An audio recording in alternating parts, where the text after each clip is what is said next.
దేవుని గ్రంథములో నుండి యోహాను సువార్త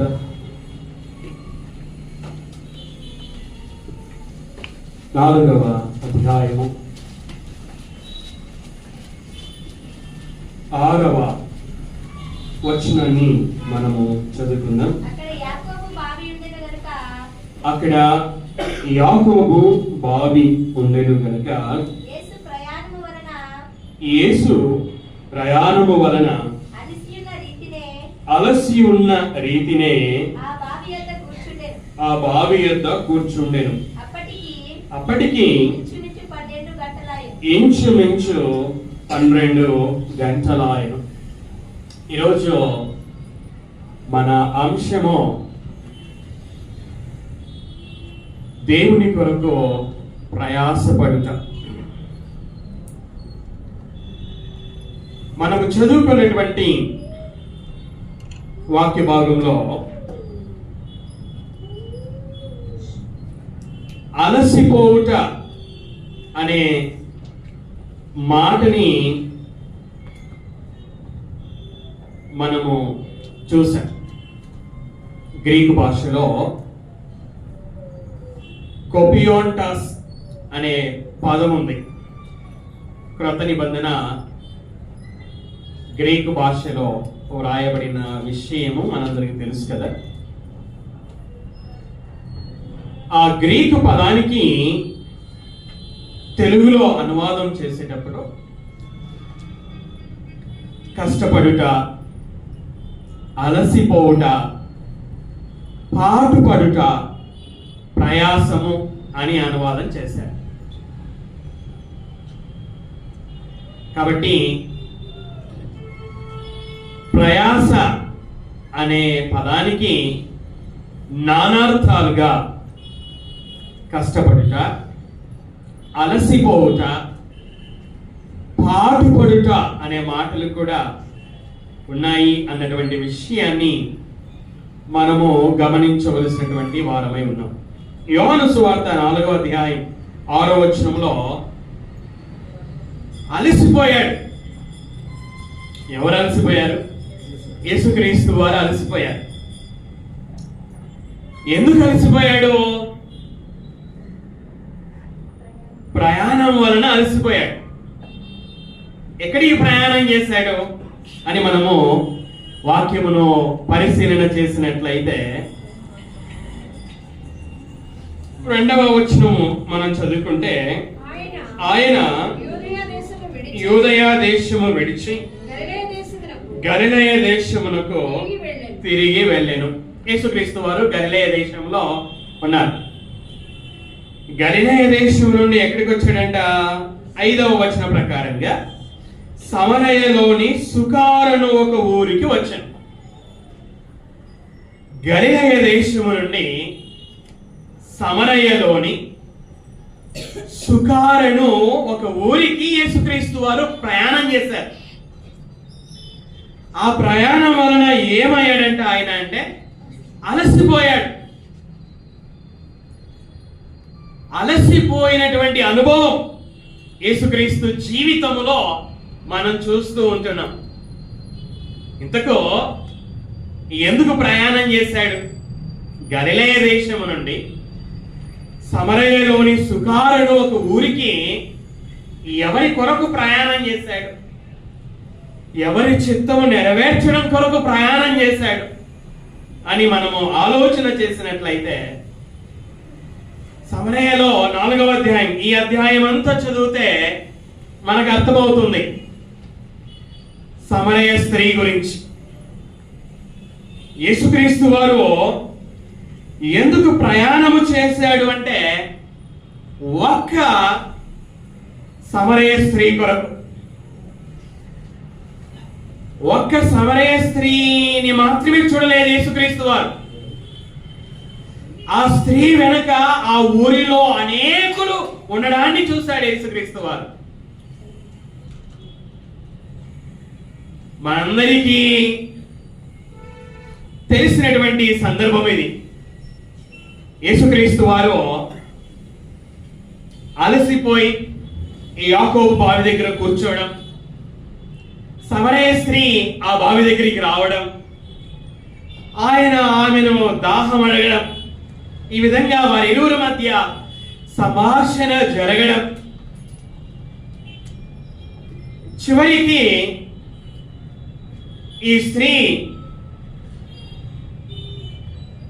మాట్లాడుచున్నటువంటి యేసే క్రీస్తై ఉన్నాడు అని గ్రహించడము మనం ఎరుగుదము. 26వ వచనంలో యేసు, నీతో మాట్లాడుచున్న నేనే ఆయనని ఆమెతో చెప్పాను. యేసుక్రీస్తు వారు సమరయ స్త్రీతో చాలా స్పష్టంగా చెప్పేశాడు, క్రీస్తు అనబడిన మెస్సియా వస్తాడని నువ్వు అనుకుంటున్నావమ్మా, కానీ క్రీస్తు అనబడినటువంటి మెస్సయ్యాను నేనే అని చెప్పినట్లుగా మనం 26వ వచనంలో చూస్తూ ఉంటున్నాం. ఆ స్త్రీ ఎప్పుడైతే విన్నదో ఆ స్త్రీ ఏం చేసింది? 25వ వచనం, ఆ స్త్రీ తన కుండ విడిచిపెట్టి ఊరిలోనికి వెళ్ళి, మీరు వచ్చి నేను చేసినవన్నీ నాతో చెప్పిన మనిషిని చూడుడి, ఈయన క్రీస్తు కాడా అని ఆ ఊరి వారితో చెప్పగా, సమరయ స్త్రీ జీవితంలో మార్పు రావడాన్ని మనం చూస్తూ ఉన్నాం. దేవుడు ఏం కోరుకొనుచున్నాడు అంటే, ఒక పాపి మారు మనసు పొందాలి అని కోరుకొనుచున్నాడు. యేసుక్రీస్తు చెప్పినటువంటి ఉపమానాలలో, తప్పిపోయిన గొర్రె ఉపమానములో, తప్పిపోయిన వెండి నాణెం యొక్క ఉపమానములో, తప్పిపోయిన కుమారుడి యొక్క ఉపమానములో, ఈ 3 ఉపమానాల యొక్క సారాంశం ఏమిటి అనగా, పాపి తన పాప విషయమై మారు మనసు పొందడం. పేతురు గారు తాను వ్రాసినటువంటి 2వ పత్రికలో యేసుక్రీస్తు యొక్క 2వ రాకడ ఎందుకు ఆలస్యం అవుతుందో అనే ప్రశ్నకి జవాబును రాస్తూ, ఎవడును నశింపవలనని ఆయన దేవుడు కోరుకోవడం లేదు, అందరును అంతటను మారు మనసు పొందవలనని ఆయన దీర్ఘశాంతము కలిగి ఉన్నాడు. అందుకే యేసు రాకడ ఆలస్యము అవుతుంది అని మనము అక్కడ మనం చూడగలం. దేవుడు ఏం కోరుకుంటున్నాడు అనగా, ఒక పాపి మారు మనసు పొందడం.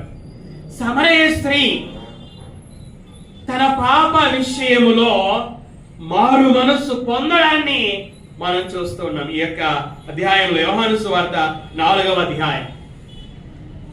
ఈ యొక్క సమరయ స్త్రీ యేసుక్రీస్తు యందు విశ్వాసము ఉంచడాన్ని కూడా మనం చూడగలం.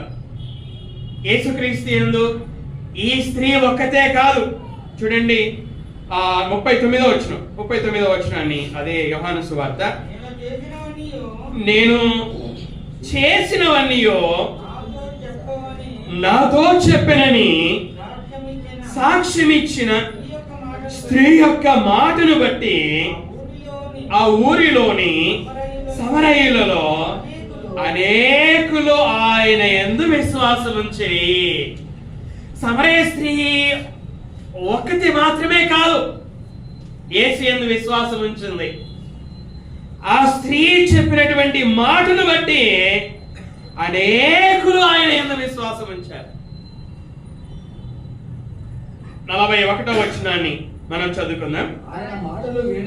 ఆయన మాటలు వినినందున ఇంకను అనేకులు నమ్మి ఆ స్త్రీని చూచి, ఇక మీదట నీవు చెప్పిన మాటను బట్టి కాక మా మటుకు మేము విని ఈయన నిజముగా లోకరక్షకుడని తెలుసుకొని నమ్ముచున్నామని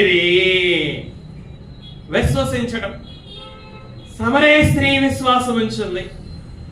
ఈ స్త్రీ యొక్క మాటను బట్టి ఆ ఊరిలోని అనేకులు విశ్వాసం ఉంచారు. అదేవిధంగా యేసుక్రీస్తు వారు వారితో 2 దినములు ఉండడం ద్వారా ఆయన ద్వారా వినినటువంటి వారు ఆ విశ్వాసం ఉంచినట్లుగా మనం చూస్తాం. ఈ యొక్క అధ్యాయములో విశ్వాసం ఉంచడం, యేసుక్రీస్తు యందు విశ్వాసం ఉంచడాన్ని మనం చూస్తూ ఉన్నాం. ఆయన యందు విశ్వాసం ఉంచడమే దేవుని చిత్తమై ఉన్నది. చూడండి, ఇదే యోహాను సువార్త 6వ అధ్యాయము 40వ వచనాన్ని మనం చదువుకుందాం. కుమారుని చూచి అనగా యేసుక్రీస్తును చూచి ఆయన యందు విశ్వాసముంచు ప్రతి వాడును నిత్య జీవము పొందుటయే నా తండ్రి చిత్తము. అంత్య దినమున నేను వానిని లేపుదును. దేవుని చిత్తం ఏమై ఉంది? దేవుని చిత్తం అంటే యేసుక్రీస్తు యందు విశ్వాసం ఉంచడమే ఆయన చిత్తమై ఉంది. సమరయ స్త్రీ యేసు యందు క్రీస్తనమైన మెస్సియా, నేను మాట్లాడుచున్న ఈ యేసే అని విశ్వాసం ఉంచింది. ఆ స్త్రీ యొక్క మాటను బట్టి అనేకులు యేసుక్రీస్తు యందు విశ్వాసం ఉంచారు. యేసుక్రీస్తు చెప్పినటువంటి మాటలను బట్టి అనేకులు విశ్వాసం ఉంచారు. అనగా యేసుక్రీస్తు వారు గలిలయ దేశము నుండి సమరయలోని సుకారను ఊరికి ప్రయాణము చేయుట వలన దేవుని చిత్తము నెరవేరినట్లుగా మనం చూస్తూ ఉన్నాం. యేసుక్రీస్తు వారు అలసిపోయాడు, ప్రయాసపడ్డాడు, పాటుపడ్డాడు, కష్టపడ్డాడు. దేని కొరకు ప్రయాసపడి అలసిపోయాడు అంటే తన సొంత కార్యం కోసం కాదు.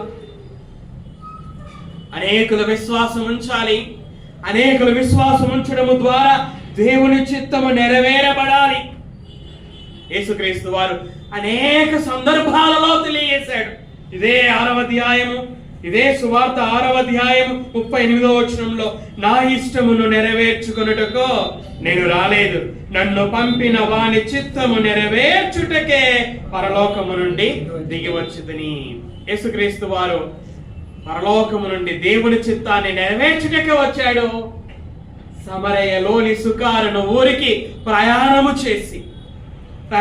చేసి అలసిపోయిన ఆ సందర్భంలోనే సమరయ స్త్రీతో మాట్లాడాడు.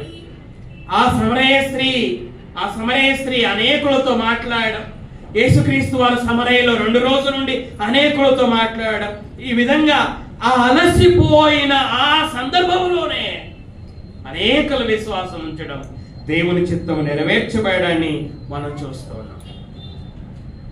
యేసుక్రీస్తు వారు, మన రక్షకుడైనటువంటి యేసుక్రీస్తు వారు దేవుని పనిలో, ఆయన చిత్తమును నెరవేర్చడంలో అలసిపోయినటువంటి అనుభవం, ప్రయాసపడినటువంటి అనుభవం.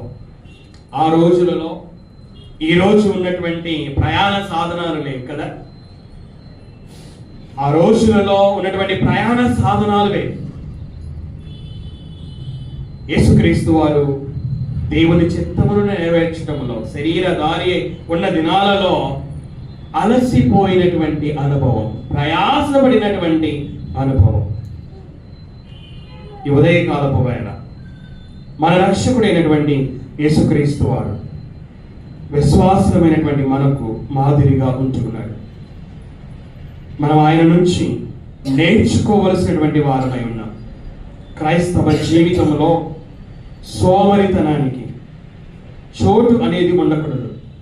క్రైస్తవ జీవితం దేవుని చిత్తమును నెరవేర్చుట కొరకు ప్రయాసపడవలసినటువంటి జీవితమై ఉంటున్నది. రోమీలకు రాసినటువంటి పత్రిక, పౌలు గారు, అపోస్తలుడైనటువంటి పౌలు గారు రోమీలకు రాసినటువంటి పత్రిక 16వ అధ్యాయము 6వ వచనాన్ని మనము చదువుకుందాం. మీ కొరకు బహుగా ప్రయాసపడిన మరియకు వందనములు. ఈ మాటలు, ఈ పత్రికని పౌలు గారు రాశారు. ఎవరికి రాశాడు ఈ పత్రికని? రోమాలో ఉన్నటువంటి సంఘానికి రాశాడు. సంఘానికి రాస్తూ ఈ చివరి అధ్యాయంలో అనేకమైనటువంటి పేర్లని వ్రాసాడు. మనం చదువుకున్నటువంటి 6వ వచనంలో ఒక పేరును మనము చూస్తూ ఉన్నాం. ఆ పేరు మరియా. బైబిల్లో మనకి మరియా అనే పేరు గలవారు చాలా మంది ఉన్నారు. ఇక్కడ మరియా అని పౌలు గారు రాశారు. ఈమె గురించి ఏమని రాశాడు పౌలు గారు అని మనం గమనించినట్లయితే, బహుగా మీ కొరకు బహుగా ప్రయాసపడిన మరియకు వందనాలు. మరియా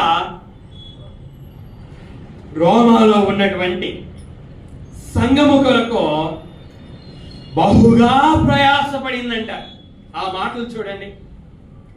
ప్రయాసపడింది అని కాదు, బహుగా ప్రయాసపడింది అనే మాటలని మనము గమనించవలసినటువంటి వారమై ఉన్నాం. బహుగా ప్రయాసపడడం అనే మాట వేదన చెందడం గురించి, అలసిపోవడం గురించి. ఎంతగా అలసిపోవడం అంటే ఇక పూర్తిగా అలసిపోవడాన్ని ఆ మాట సూచిస్తూ ఉంది. ఎవరి కోసం ప్రయాసపడిందంట ఈ మరియా? ఎవరి కోసం బహుగా ప్రయాసపడింది అని రాశాడు పౌలు గారు అంటే, మీ కొరకు. మీ కొరకు అంటే ఎవరి కొరకు? రోమాలో ఉన్నటువంటి సంఘం కొరకు. రోమాలో ఉన్నటువంటి సంఘము కొరకు బహుగా ప్రయాసపడినటువంటి మరియా ఏం ప్రయాసపడింది? పౌలు గారు స్పష్టంగా ఆ విషయాన్ని తెలియజేయలేదు. అంటే ఏ ప్రత్యేకమైన విషయములో బహుగా ప్రయాసపడిందో పరిశుద్ధాత్ముడు పౌలు గారి చేత ఆ మాటలు రాయించలేదు. కానీ పౌలు గారి చేత రాయించినటువంటి మాటలు ఏమిటంటే, రోమాలోని సంఘము కొరకు బహుగా ప్రయాసపడినటువంటి మరియా. అంటే మరియా అనే పేరును బట్టి మనకు సులువుగా అర్థమవుతుంది యూదురాలు అని. బైబిల్లో పేతురు గారు రాసినటువంటి పత్రికలో స్త్రీ గురించి ఒక మాట వ్రాయబడి ఉంది. బలహీనమైనటువంటి ఘటము అని వ్రాయబడి ఉంది. బలహీనమైన ఘటము స్త్రీ అయినప్పటికీ బలహీనమైనటువంటి ఘటం గురించే పౌలు రాసినటువంటి మాట ఏంటంటే, బహుగా ప్రయాసపడినటువంటి మరియా. బలహీనమైన ఘటమును నేనేం చేస్తాను సంఘంలో? నేను సంఘం కొరకు ఏం ప్రయాసపడగలను, ఏం బహుగా ప్రయాసపడగలను అని అనుకున్నది కాదు మరియా. సంఘంలో నాకేం పని ఉంది? నేనేం ప్రయాసపడాల్సిన అవసరం ఉంది? నేను బహుగా ప్రయాసపడాల్సిన అవసరం ఏముందిలే, సహోదరులు ఉన్నారు కదా, వాళ్ళు ప్రయాసపడతారు, వాళ్ళు బహుగా ప్రయాసపడతారు అని అనుకున్నది కాదు మరియా. పరిశుద్ధాత్ముడు పౌలు గారి ద్వారా వ్రాయించినటువంటి మాట, రోమాలోని సంగమా, మీ కొరకు బహుగా ప్రయాసపడినటువంటి మరియా. ఎంత చక్కని సాక్ష్యం. ప్రసంగిలో ఒక మాట ఉంది కదా, నీ చేతికి వచ్చినటువంటి పని, నీ చేతికి వచ్చిన పనిని ఎలా చేయాలట? శక్తి లోపము లేకుండా చెయ్యము అనేది దేవుని మాట. ఈ మరియ చేతికి సంఘము ఏ పనిని అప్పగించిందో బైబిల్ పండితులు చెబుతారు. ఆ రోజు సువార్తను ఒక పట్టణం నుంచి ఒక పట్టణానికి అలాగా సువార్తను తీసుకొని వెళ్తూ ఉంటే ఆ సువార్త కొరకు ప్రయాణం చేస్తున్నటువంటి వారికి వారి కొరకు బహుగా ప్రయాసపడింది అని బైబిల్ పండితులు చెబుతూ ఉంటారు. కానీ మనకి ఇక్కడ బైబిల్లో వ్రాయబడలేదు. ఈమె దేని కొరకు బహుగా ప్రయాసపడిందో ప్రత్యేకంగా వ్రాయబడలేదు. కానీ ఈమె పడినటువంటి బహు ప్రయాసని పౌలు గారు గుర్తించగలిగారు. అంటే పౌలు గారు గుర్తించగలిగారు అంటే ఈ చిన్న విషయం కాదు కదా. పౌలు గారు చాలా గొప్పవాడు. బైబిల్లో మనం చూడగలం. క్రొత్త నిబంధనలో ఉన్నటువంటి 27 పుస్తకాలలో హెబ్రీయులకు రాసినటువంటి పత్రికను కలుపుకొని 14 పుస్తకాలని వ్రాసాడు కదా. మిషనరీ ప్రయాణాలు చేశాడు, సువార్త ప్రకటించాడు, సంఘ స్థాపనలు చేశాడు. ఎంతటి గొప్పవాడో మరియ గురించి వ్రాసినటువంటి మాట, రోమాలోని సంగమా, మీ కొరకు బహుగా ప్రయాసపడినటువంటి మరియా. అంటే మరియా పడినటువంటి ఆ బహు ప్రయాసని పౌలు గుర్తించగలిగాడు. పౌలు రోమాలోకి వెళ్ళి మరియా బహుగా ప్రయాసపడడాన్ని తన కన్నులతో చూచిన వాడు కాడు.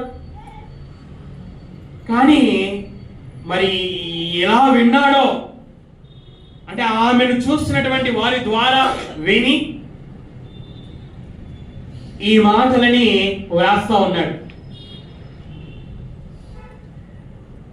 పరిశుద్ధాత్ముడు పౌలు గారి ద్వారా పరిశుద్ధ గ్రంథమైనటువంటి ఈ బైబిలులో ఆమె పేరును వ్రాయించాడు. రోమాలోని సంఘము కొరకు బహుగా ప్రయాసపడినటువంటి మరియా అని. ఎంత చక్కని సాక్ష్యం. బహుగా ప్రయాసపడడం. సంఘములో చురుకైనటువంటి ఒక స్త్రీగా మనం మరియ జీవితాన్ని చూస్తూ ఉన్నాం. కాబట్టి ఈ యొక్క మరియ జీవితము ద్వారా సంఘములో పురుషులు మాత్రమే కాదు, విలువైనటువంటి వారు, బలహీనమైన ఘటాలుగా పిలువబడిన స్త్రీలైనటువంటి మీరు కూడా విలువైనటువంటి వారే. దేవుని దృష్టిలో పురుషుడు సమానమే, స్త్రీ కూడా సమానమే. బాధ్యతలు వేరుగా ఉండవచ్చు. కుటుంబములో బాధ్యతలు, స్త్రీ పురుషుల బాధ్యతలు వేరుగా ఉండవచ్చు. సంఘములో స్త్రీ పురుషుల బాధ్యతలు వేరుగా ఉండవచ్చు. సమాజంలో స్త్రీ పురుషుల బాధ్యతలు వేరుగా ఉండవచ్చు. కానీ విశ్వాసం ఉంచిన తర్వాత, ఆయన పిల్లలైన తర్వాత పురుషుడు దేవుని దృష్టిలో ఎంత విలువైన వాడో, స్త్రీ కూడా ఆయన దృష్టిలో అంతే విలువైనది. మరియా సంఘములో విలువైనటువంటి తన పాత్రను పోషించినట్లుగా రోమాలోని సంఘ క్షేమము కొరకు బహు ప్రయాసను పడినట్లుగా మనం చూస్తున్నాం. దేవుడు సంఘము ద్వారా తనకు అప్పగించినటువంటి ఆ పనిని నమ్మకంగా చేసినటువంటి ఒక నమ్మకస్తురాలిగా గుర్తింపు పొందింది. ఇది మరియకు ఉన్నటువంటి గుర్తింపు. ఒక విశ్వాసురాలైనటువంటి మరియకి పౌలు గారు ఇచ్చినటువంటి గుర్తింపు ఇది. సంఘము కొరకు బహుగా ప్రయాసపడినటువంటి మరియా. 12వ వచనాన్ని మనం చదువుకున్నాం చూడండి. 12వ వచనం, ప్రభువునందు ప్రయాసపడు త్రుపైనాకును త్రుపోసాకును వందనములు. ప్రియురాలకు పెర్సిసునకును వందనములు. ఆమె ప్రభువునందు బహుగా ప్రయాసపడెను. ఈ 12వ వచనంలో 3 పేర్లను మనం చూస్తాం. ఒక పేరు త్రుపైన, మరొక పేరు త్రుపోస, మరొక పేరు, 3వ పేరు పెర్సిస్. వీరందరూ ఎవరంటే వీరందరూ కూడా స్త్రీలే. 6వ వచనంలో స్త్రీ అయినటువంటి మరియను చూసాం. ఈ 12వ వచనంలో కూడా ఉన్నటువంటి ముగ్గురు కూడా స్త్రీలే. ముగ్గురు కూడా యూదురాండ్రైనటువంటి స్త్రీలే. 12వ వచనంలో త్రుపైన, త్రుఫోస, వీరిద్దరు ఎవరు అంటే అక్క చెల్లెళ్ళు కాబోలు అని బైబిల్ పండితులు చెబుతారు. లేక సమీప బంధువులు కాబోలు అని వారు చెబుతారు. కానీ మనకు బైబిల్లో అలాగ స్పష్టంగా వారిద్దరు అక్క చెల్లెళ్ళని లేక సమీప బంధువులని వ్రాయబడలేదు. ఏది ఏమైనా వీరిద్దరి పేర్లని పరిశుద్ధాత్ముడు పౌలు గారి చేత వ్రాయించాడు. వీరిద్దరి పేర్లు పరిశుద్ధ గ్రంథంలో లిఖించబడ్డాయి. ఏమని లిఖించబడ్డాయి? ఏమని లిఖించబడ్డాయి? వీరి పేర్లు ఏమని లిఖించబడ్డాయి? సినిమా హీరోయిన్ అని లిఖించబడలేదు కదా, క్రీడాకారిణి అని లిఖించబడలేదు. ఏమని లిఖించబడ్డాయి వీరి గురించి? ప్రభునందు ప్రయాసపడు. ఇది వీరి గుర్తింపు. ప్రభునందు ప్రయాసపడు. త్రుపైనాకును త్రుపోసాకును వందనములు. సంఘములో వీరి గుర్తింపు ఇది. వీళ్ళిద్దరు కూడా ఏం చేశారట? ప్రయాసపడ్డారట. ఎవరి కోసం ప్రయాసపడ్డారు? ప్రభువు కొరకు పడ్డారు. ప్రభువు పనిలో ప్రయాసపడ్డారు. చూడండి, అదే వచనంలో పౌలు గారు ఏమని రాశారు చూడండి.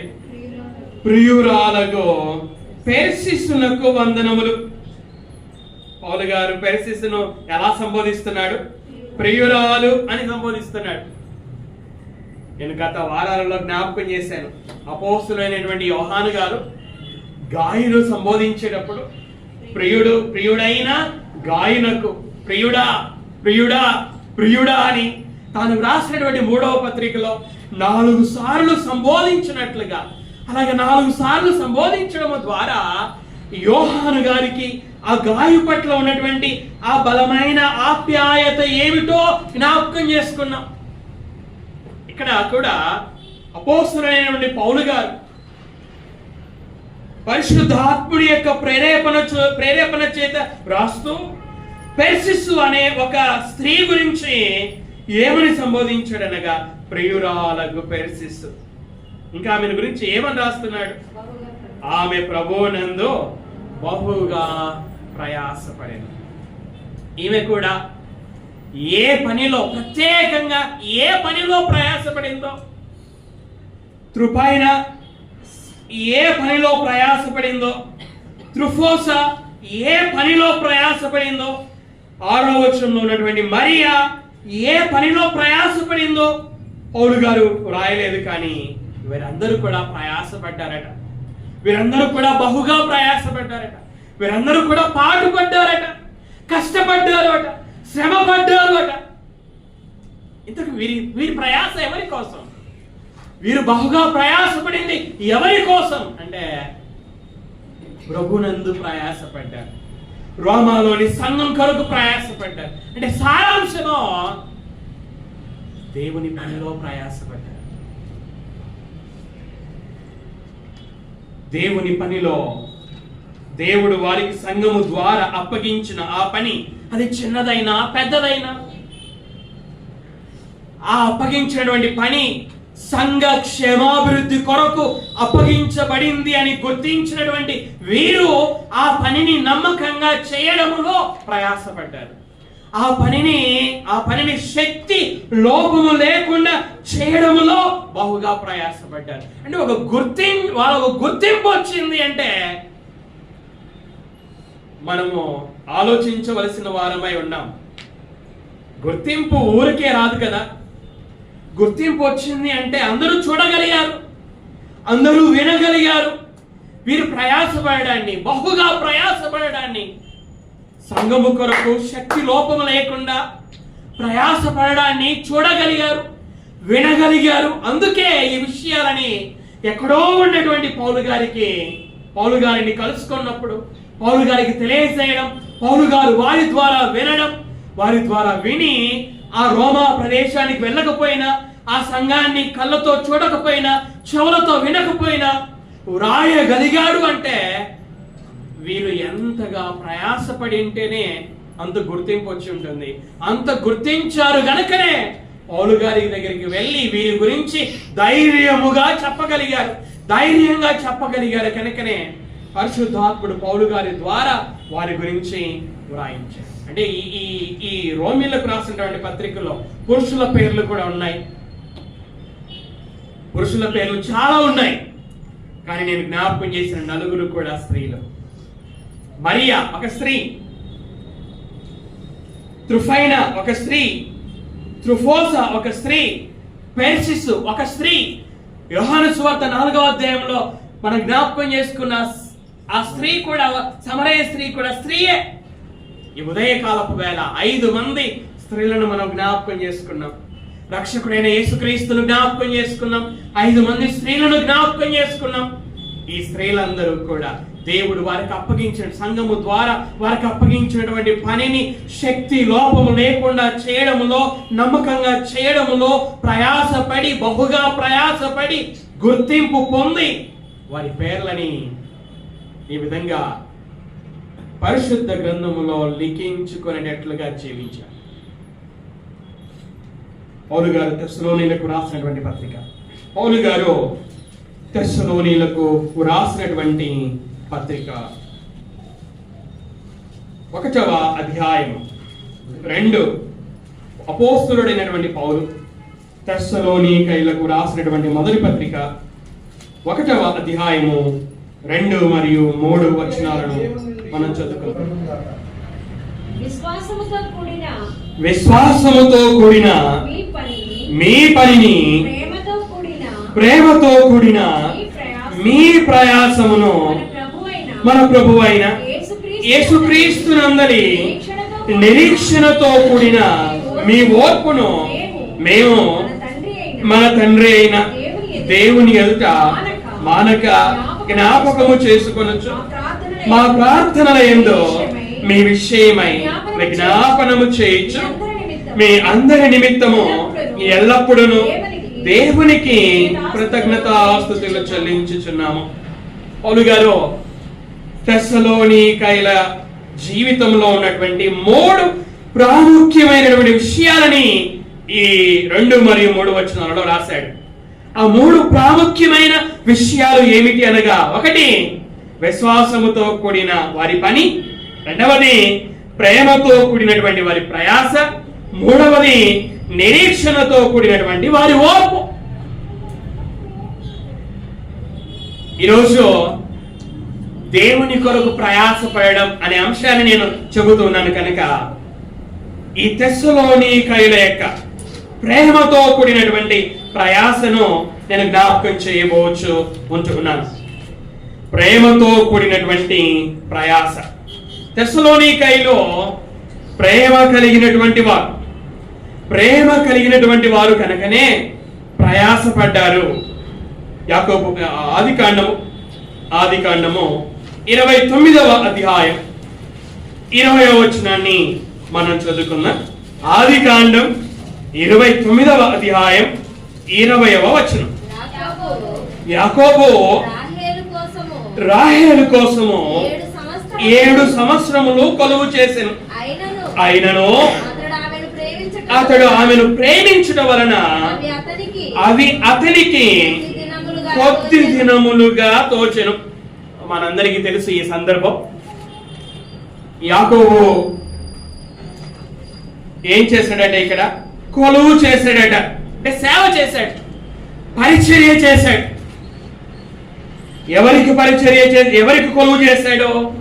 తన మేనమామైనటువంటి లాబాను గారికి కొలువు చేశాడు.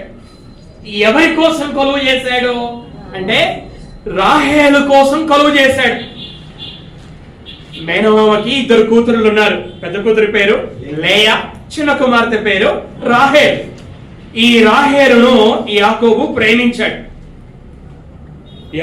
ప్రేమించాడు కనుకనే ఇప్పుడు ఏం చేశాడు? యాకోబు రాహేలు కోసము 7 సంవత్సరములు కొలువు చేశాను. ఇక నేను చెప్పాలి అనుకొనిచ్చినటువంటి ప్రాముఖ్యమైన విషయం ఏమిటనగా, యాకోబు కొలువు చేయడానికి, సేవ చేయడానికి, పరిచర్య చేయడానికి, ప్రయాసపడడానికి, కష్టపడడానికి, పాటుపడడానికి, అలసిపోవడానికి గల కారణం ఏమిటంటే రాహేలు మీద ఉన్నటువంటి ప్రేమ. ఆ ప్రేమ ఏం చేసింది అనగా 7 సంవత్సరాలు కొలువు చేసేటట్లుగా చేసింది. ప్రేమ కొలువు చేసేటట్లుగా నడిపించింది యాకోబు గారిని. అది ఈ లోక సంబంధంగా. అయితే ఇక్కడ యాకోబు ప్రేమ గురించి ఇంకా ఏమని రాయబడింది చూడండి.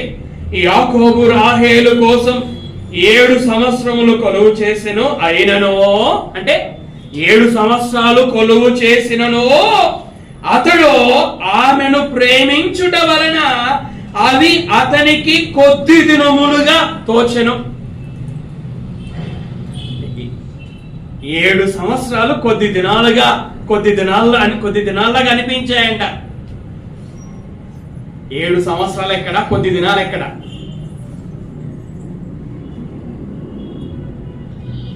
అది ప్రేమతో ఆ సంవత్సరాలు కనపడలేదు. దేవుని మీద ప్రేమతో 3 గంటల సమయం మనకి ఎప్పుడైపోయిందా అనే భావన మనకు రావాలి. మీకు ఇక్కడ అర్థమైందా? 7 సంవత్సరాలు కొలువు చేస్తే 7 సంవత్సరాలు కొలువు చేసినా కూడా ఆ 7 సంవత్సరాలు కొద్ది దినాలుగా తోచిందంట. రాహేలు మీద ఉన్నటువంటి ప్రేమ, ఏదేమైనా ఆ ప్రేమ లాబానుకు 7 సంవత్సరాలు సేవ చేసినట్లుగా, 7 సంవత్సరాలు కాదు మరలా 7 సంవత్సరాలు, అలాగా మరలా 7 సంవత్సరాలు సేవ చేసినట్లుగా మనం చూస్తాం.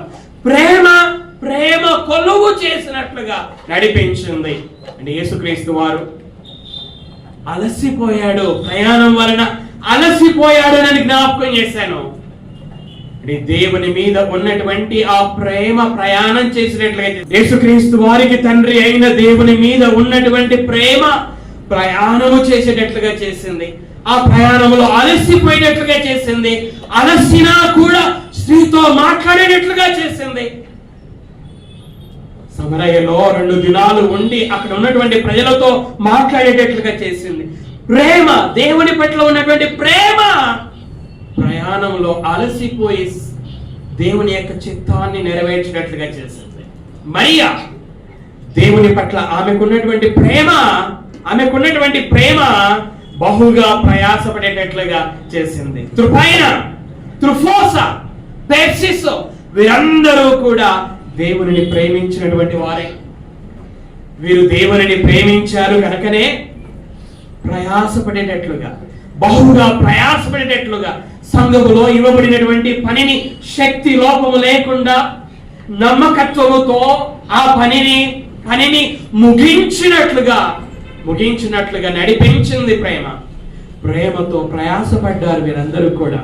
అని పౌలు గారు ఇప్పుడు తెస్సలోనిక సంఘానికి రాస్తా ఉన్నాడు. ఏమని రాస్తున్నాడు?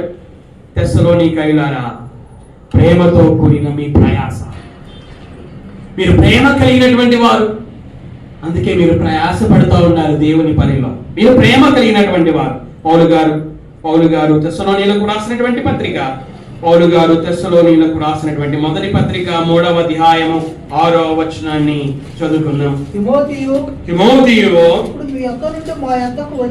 ఇప్పుడు మీ యొద్ద నుండి మా యొద్దకు వచ్చి మేము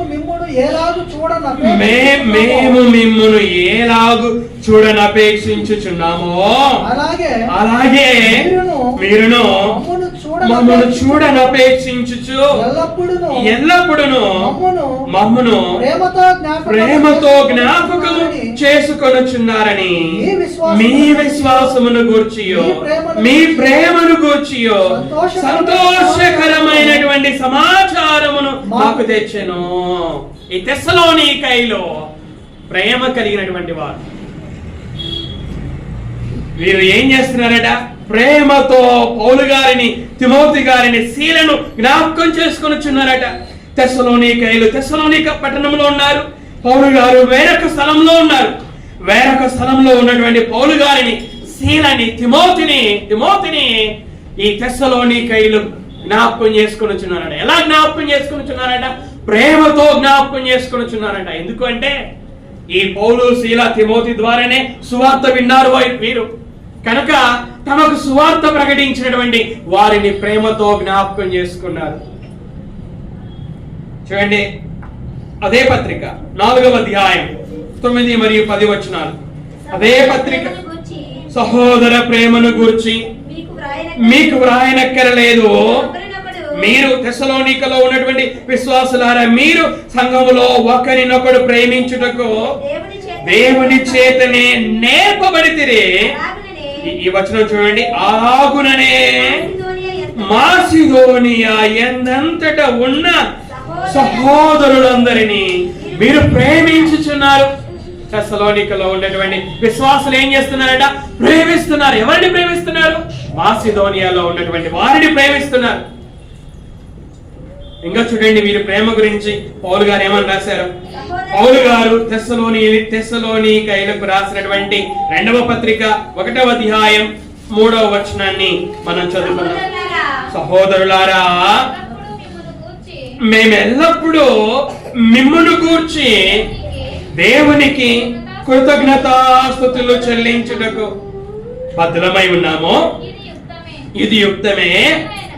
ఏలయనగా మీ విశ్వాసం బహుగా అభివృద్ధి పొందుచున్నది. ఈ మాటలు చూడండి, మీ అందరిలో, కొందరిలో కాదు, మీ అందరిలో, సంఘమంతా కూడా, మీ అందరిలో ప్రతి వాడును ఎదుటి వాని ఎడల చూపు ప్రేమ విస్తరించుచున్నది. అని ఈ సంఘం ఎంత మంచి సంఘం కదా! తెస్సలోనిక సంఘములోని ప్రతి సభ్యుడు కూడా ఒకరినొకరు ప్రేమించుకొని ఉన్నారు. అలా ప్రేమించుకోవడంలో వారి ప్రేమ విస్తరిస్తూ ఉందట. పౌలు గారు ఈ సంఘం కొరకు ఏమని ప్రార్థన చేశాడంటే, మేము మీ ఎడల ఏలాగు ప్రేమలో అభివృద్ధి పొంది వర్ధిల్లుచున్నామో అలాగే మీరును ఒకని ఎడల ఒకడును మనుషులందరి ఎడలను ప్రేమలో అభివృద్ధి పొంది వర్ధిల్లునట్లు ప్రభువు దయచేయునుగాక. ఇది పౌలు గారి ప్రార్థన ఈ సంఘం కొరకు. ఇది ఈ సంఘములోని విశ్వాసులు ఒకరిని ఒకరు ప్రేమించుకొనుచున్నారు. ఆ ప్రేమ విస్తరిస్తూ ఉంది. ప్రేమ కలిగినటువంటి సంఘం అంటే, ప్రేమ కలిగిన సంఘము ఏం చేసింది? ప్రయాసపడింది. దేవుని పట్ల ప్రేమ కలిగిన సంఘం, సహోదరుల పట్ల ప్రేమ కలిగిన సంఘం, రక్షణ లేని వారి పట్ల ప్రేమ కలిగిన సంఘం. ఆ ప్రేమ వీరిని ఏం చేసింది అంటే, ఆ ప్రేమ వీరిని ఎలా నడిపించింది అంటే, యాకోబు ప్రేమ రాహేలు పట్ల యాకోబు ప్రేమ మామకు సంవత్సరాలు కొలువు చేసినట్లుగా యేసుక్రీస్తు తండ్రి అయిన దేవుని మీద యేసుక్రీస్తు కలిగి ఉన్న ప్రేమ అలసిపోయిన సమయంలో కూడా దేవుని చిత్తాన్ని నెరవేర్చినట్లు నడిపించిన ప్రేమ. మరియా, త్రుఫోసా, పెర్సిస్ దేవుని పట్ల వీరికున్న ప్రేమ బహుగా ప్రయాసమైనట్లు చేసినట్లే ప్రేమ కలిగినటువంటి ఈ సంఘము దేవుని కొరకు ప్రయాసపడేటట్లుగా చేసింది. ఏం ప్రయాసపడ్డారు వీరు? ఏం అలసిపోయారు వీరు? ఏం పాటుపడ్డారు వీరు? ఏం కష్టపడ్డారు వీరు? ఏం శ్రమపడ్డారు వీరు? చూడండి 8వ వచనం. పౌలు గారు తెస్సలోనికైలకు రాసినటువంటి మొదటి పత్రిక 1వ అధ్యాయం 7 మరియు 8 వచనాలు. 7 మరియు 8 వచనాలు. కాబట్టి మాసిదోనియాలోను అకయలోను విశ్వాసులందరికీ మాదిరైతిరి. మనము 4వ అధ్యాయం 10వ వచనంలో మాసిదోనియాలోని సహోదరులను ప్రేమించారు అని జ్ఞాపకం చేసుకున్నాం. ఆ ప్రేమ క్రియారూపకంగా చూపిస్తున్నారు. చూడండి, క్రియారూపకంగా ఏమి క్రియా వీరు చేశారు? ఎందుకనగా మీ యొద్ద నుండి ప్రభువు వాక్యము మాసిదోనియాలోను అకయలోను మ్రోగెను. అక్కడ మాత్రమే గాక ప్రతి స్థలమందును దేవుని ఎడల ఉన్న మీ విశ్వాసం వెల్లడాయను గనక మేమేమియో చెప్పవలసిన అవసరమో లేదో. దేవుని పట్ల వీరికి ఉన్నటువంటి ప్రేమ, రక్షణ లేని వారి పట్ల వీరికి ఉన్నటువంటి ప్రేమ ఏం చేసింది? మాసిదోనియాకు వెళ్ళినట్లుగా చేసింది. అకయాకు ప్రయాణం చేసినట్లుగా చేసింది. ప్రయాణం చేసి ఏం చేశారు వీరు? ప్రభువు వాక్యమును మ్రోగించారు, సువార్తను ప్రకటించారు. తెస్సలోనికైలో పౌలు, శీల, తిమోతి ద్వారా సువార్త విన్నటువంటి వీరు మాసిదోనియాకి వెళ్ళి అకయాకు వెళ్ళి వారి ప్రేమని వారు పడిన ప్రయాస ద్వారా చూపించారు. ప్రేమతో కూడినటువంటి ప్రయాస. ఎందులో ప్రేమతో కూడిన ప్రయాస? ప్రయాణం చేసి, సువార్త కోసమై ప్రయాణం చేసి సువార్త ప్రకటించడంలో. చూడండి, ఇంకా 14వ వచనం, 2వ అధ్యాయం 14వ వచనం, అదే పత్రిక 2వ అధ్యాయం 14వ వచనం. అవును సహోదరులారా, మీరు అనగా తెస్సలోనికైనటువంటి మీరు యూదయలో క్రీస్తు యేసునందున్న దేవుని సంఘములను పోలి నడుచుకొనిన వారైతిరి. వారు అంటే ఆ యొక్క యూదయాలో ఉన్నటువంటి దేవుని సంఘాలు వారు యూదుల వలన అనుభవించినట్టి శ్రమలే మీరును మీ స్వంత దేశస్థుల వలన అనుభవించితిరి. ప్రేమ ఏం చేసిందంట? శ్రమలను అనుభవించినట్లుగా చేసింది. నేను మొదటనే చెప్పాను, ప్రయాస అనే మాటకి కష్టం, పాటుపడుట, శ్రమ, ఇవన్నీ కూడా నానార్థాలు. ఈ సంఘము శ్రమలను అనుభవించింది. దేవుని పట్ల వారికి ఉన్నటువంటి ప్రేమ శ్రమలను అనుభవించినట్లుగా, ప్రయాసపడినట్లుగా చేసింది. ఈ ఉదయకాలపు వేళ మన రక్షకుడైన యేసుక్రీస్తును జ్ఞాపకం చేసుకున్నాం, మరియను జ్ఞాపకం చేసుకున్నాం, త్రుపైనాను జ్ఞాపకం చేసుకున్నాం, త్రుఫోసాను జ్ఞాపకం చేసుకున్నాం, పెర్సిస్ను జ్ఞాపకం చేసుకున్నాం, తెస్సలోనిక సంఘాన్ని జ్ఞాపకం చేసుకున్నాం. వీరందరి ద్వారా మనం నేర్చుకోవాల్సింది, నేను నేర్చుకోవాల్సింది, మీరు నేర్చుకోవాల్సింది, మనమందరము కూడా దేవుడిని క్రియారూపకంగా ప్రేమింప బద్ధులమై ఉంటున్నాం.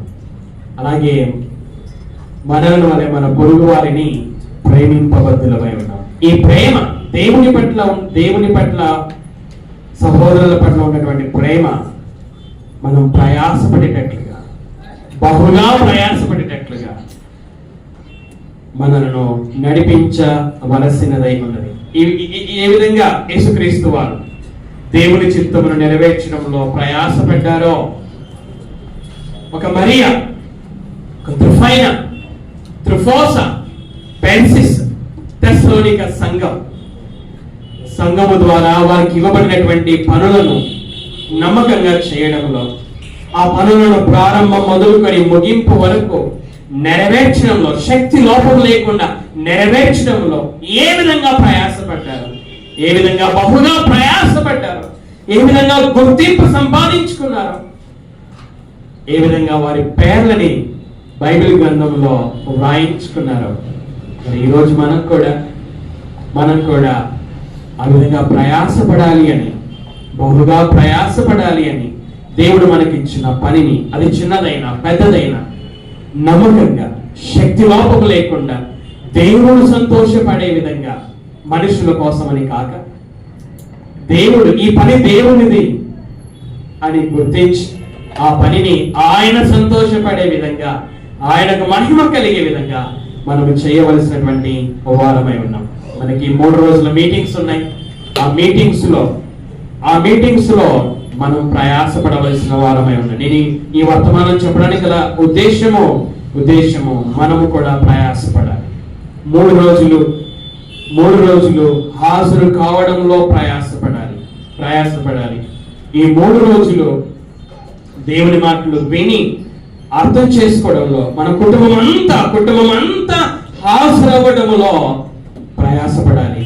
మనకు తెలిసినటువంటి వారిని ఆహ్వానించడంలో, ఈ విధంగా దేవుని పనిలో వీరు ఏ విధంగా ప్రయాసపడ్డారో మనం కూడా ప్రయాసపడవలసినటువంటి వారమై ఉంటున్నాము. దేవుడు ఆ విధంగా చేయుటకు సహాయమును చేయుగాక.